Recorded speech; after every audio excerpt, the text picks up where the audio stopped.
Hello, sweet friends. I have missed you guys over the last few weeks and I have so much to catch you guys up on.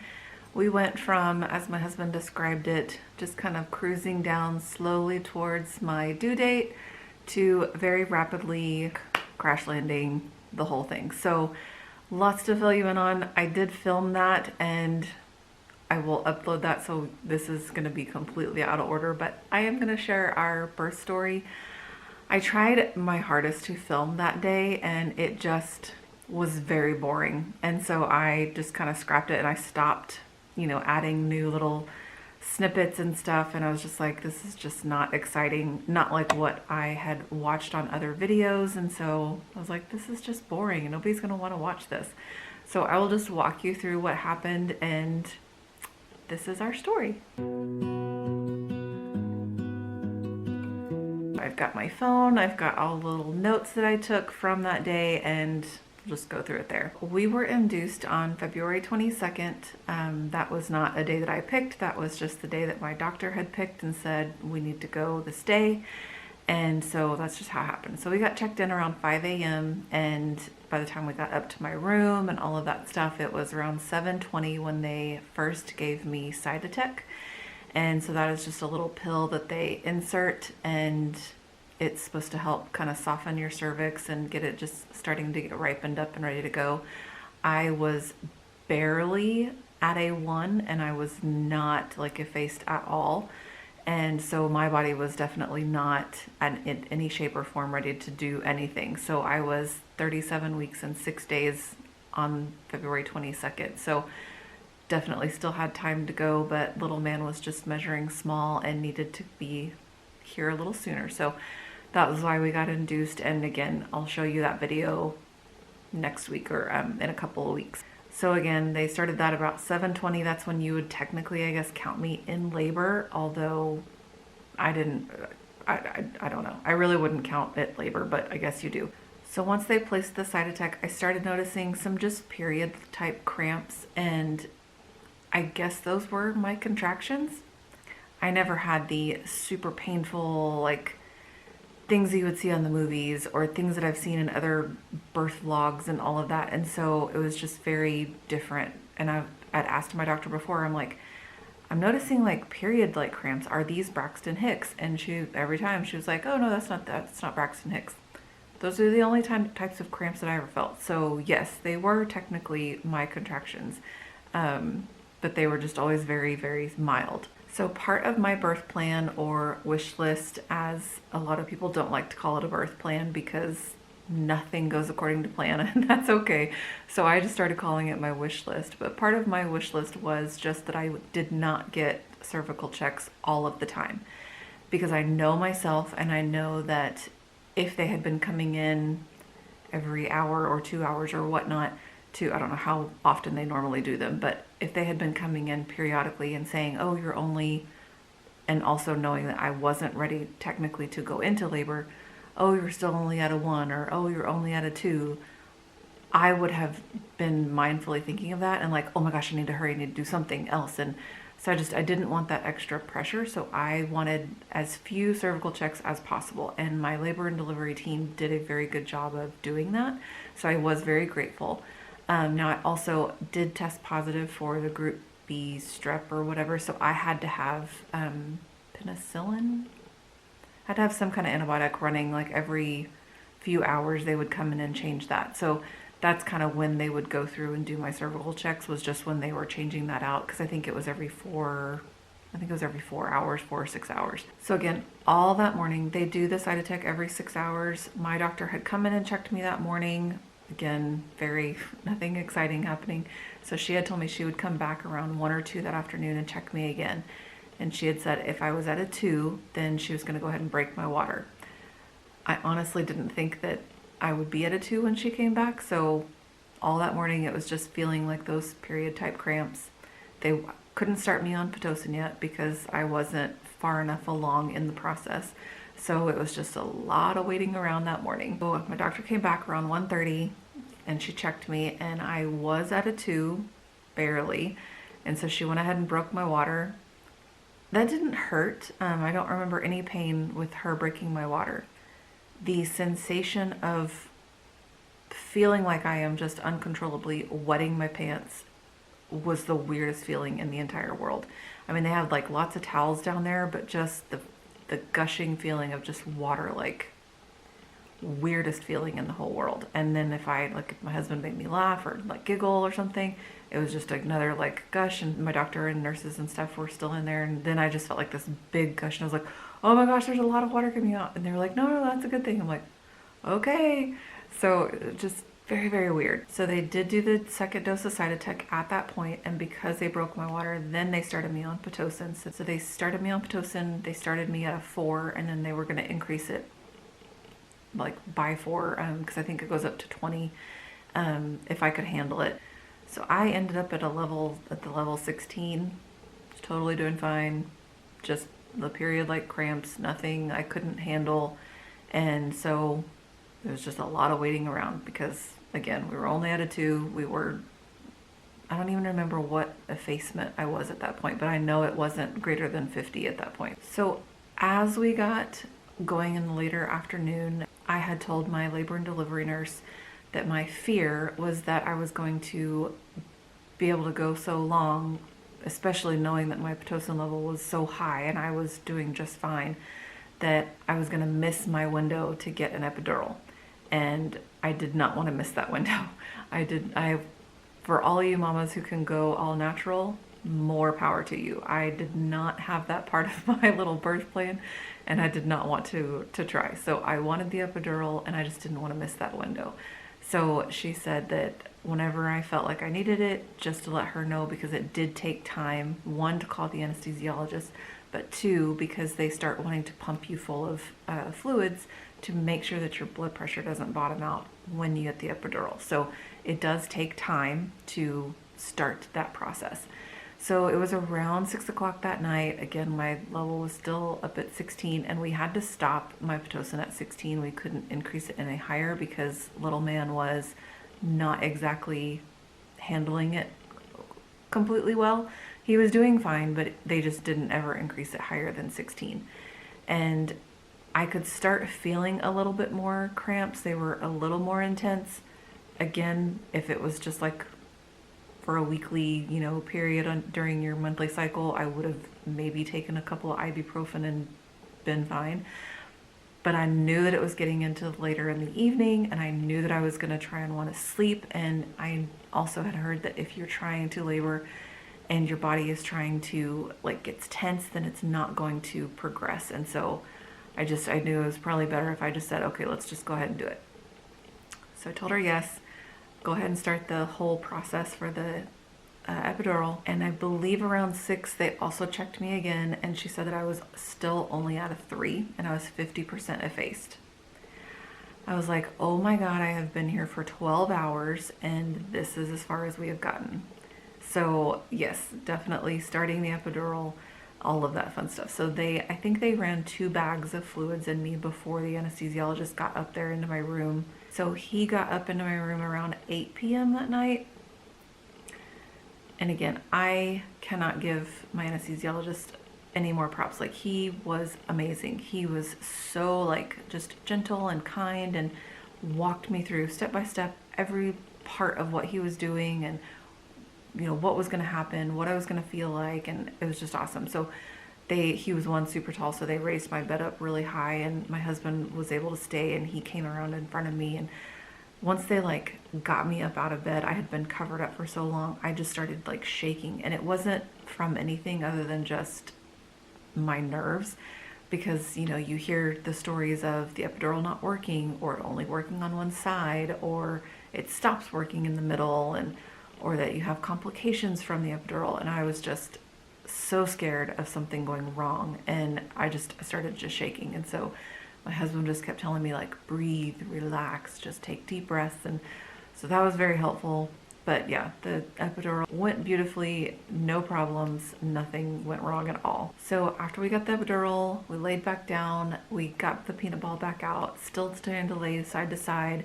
That was definitely hard, because then you have no feeling in your legs. Now, I could try and help with my right leg, but my left leg was completely gone. There was no way trying to tell your leg to move and then it not doing anything was so weird. And so nurses were helping me like roll over to the side. We did that for several hours throughout the night.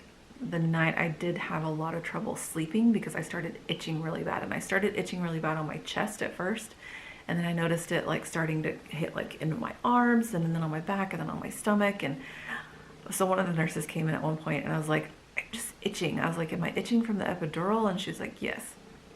And so I was like, well, it's tolerable. I was like, I'm starting to itch like everywhere. So my husband would wake up and notice me just like scratching. He's like, stop. And so I was trying to just rub instead of like clawing at my skin. But oh my gosh, just itched so bad. But I also started getting concerned that night because there were a lot of nurses coming in and they were always checking Little Man's like charts and stuff. And so finally like 4 of them were in there looking, and I was like, what's going on?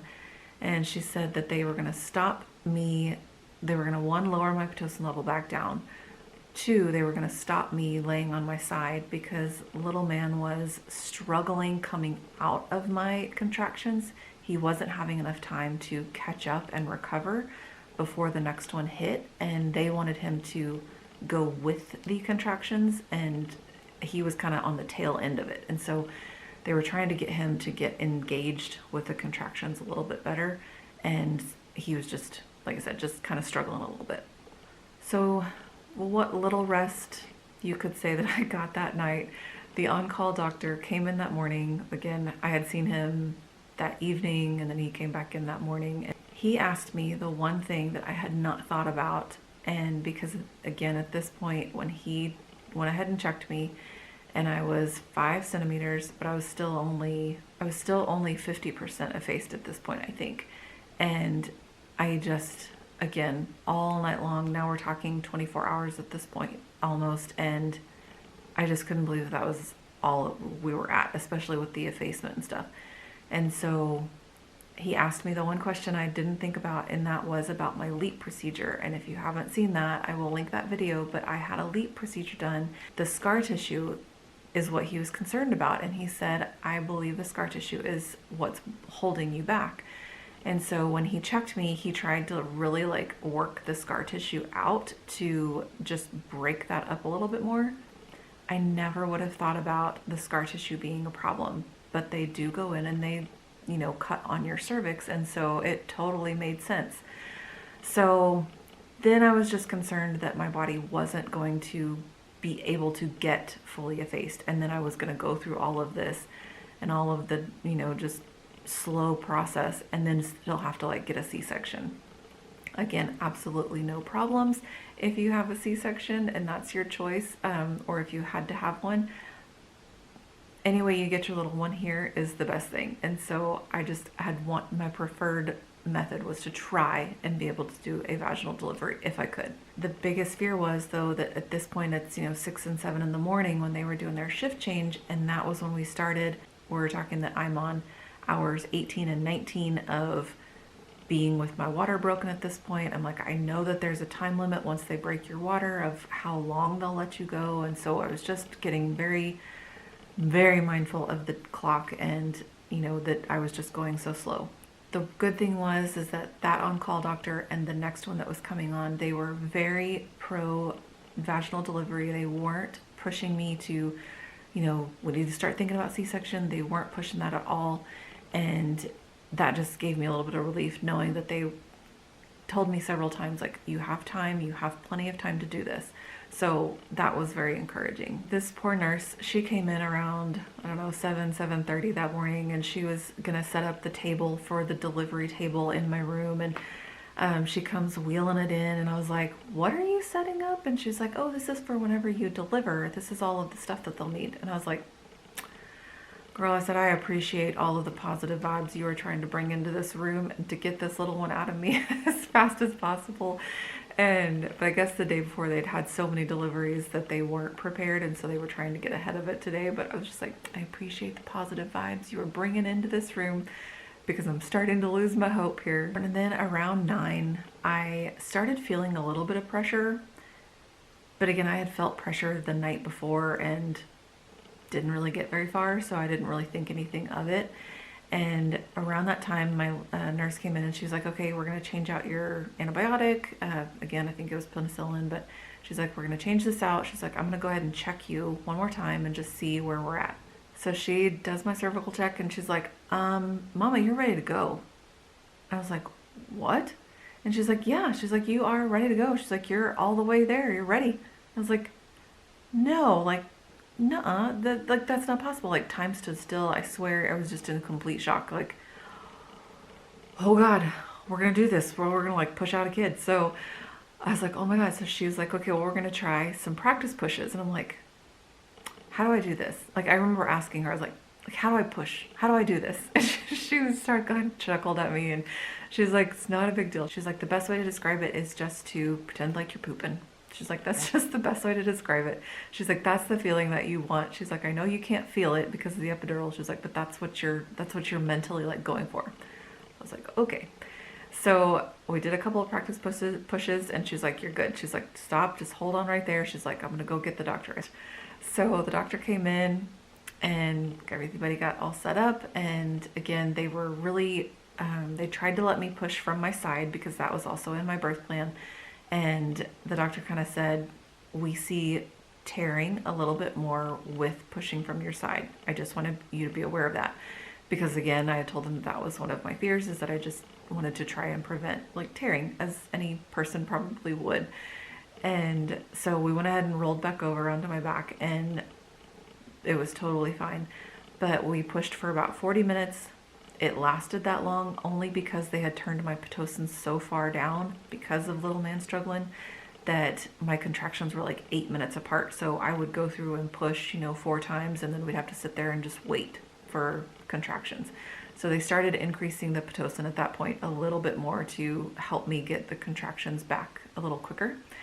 And so yeah, so we pushed for 40 minutes and Little Man was here at 10:22 on February 23rd. He was a whole 5 pounds, 10 ounces, very, very tiny. Never thought that it would have one that was that little. And that all kind of goes back to the fact that we were admitted and induced because he had IUGR, which is the intrauterine growth restriction.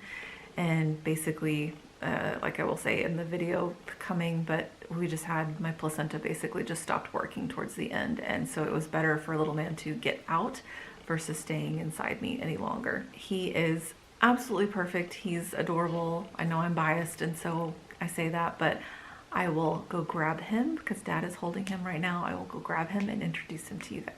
So I would like you guys all to meet our little man. His name is Matthew Hilton and he's just absolutely adorable. I know I'm biased because I'm his mom, but I think he's just the most perfect thing in the world. But he's been just so good, and he's almost 2 weeks old now that I'm filming this for you guys. And oh, I'm just having a bad dream. But I just want to say thank you so much.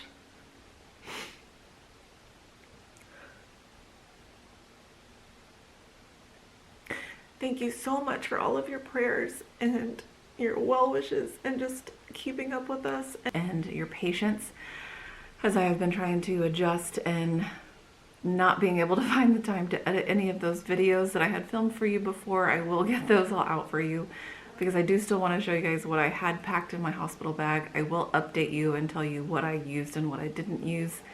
There is a lot of stuff in that I think is extra now, and I wished that if I could go back, I wouldn't do some of the stuff that I did. So I will do that video for you as well. Breastfeeding is something else I want to talk about because that's just a trip as it is.